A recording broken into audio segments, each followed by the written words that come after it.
Major story in Washington, the massacre at the Navy Yard just blocks from the U.S. Capitol. It was the start of the work week for thousands. Their day transformed into one of sheer chaos as the shooter went on his rampage. So much of the city in lockdown on Monday. Even the Washington Nationals baseball game canceled last night. And this morning, that all too familiar sight, the White House flag at half-staff for the victims, 12 dead plus the gunman.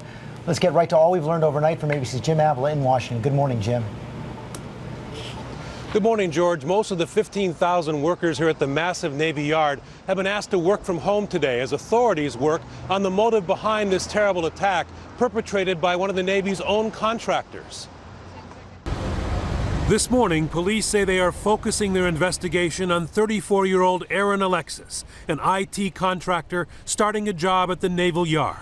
Overnight, as police and FBI agents searched the Brooklyn home of Alexis's parents, questioning them for 4 hours, authorities gave the all clear, allowing more than 1,000 workers stranded all day at the naval facility to go home, saying earlier reports of a second and possibly third suspect appear unfounded. We do now feel comfortable that we have the single and sole person responsible. The FBI also explaining overnight how the former sailor could get inside the shipyard. He had clearance. He utilized a valid pass to gain entry to the Navy Yard.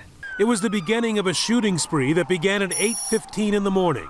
Police get the first call, arriving on scene 3 minutes later. We have an active shooter. By 8:21, D.C. Metro Police and internal Navy security began a series of multiple gun battles. We have an officer down, building 197 on the 3rd floor. The shooter, wearing black and carrying a long gun, uses catwalks on the upper floors of the atrium-style building to shoot down on innocents eating breakfast in the first-floor food court. The first 3 shots were done pow, pow, pow. A few seconds later, maybe 3 seconds later, was pow, pow, pow, pow, pow, like 4 more shots. The gunman picking off a dozen victims, none of them in the military, all civilian or Navy contractors suffering fatal gunshot wounds. Many didn't even see him.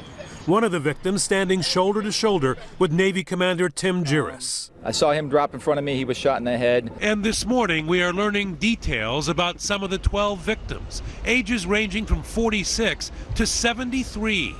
Like 51-year-old Arthur Daniels, the grandfather of 9 was shot in the back as he tried to escape.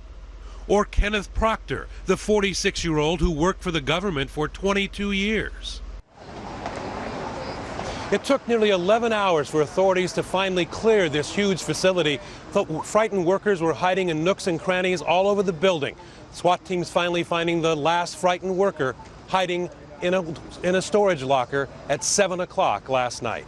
Robin? All right, Jim, thank you.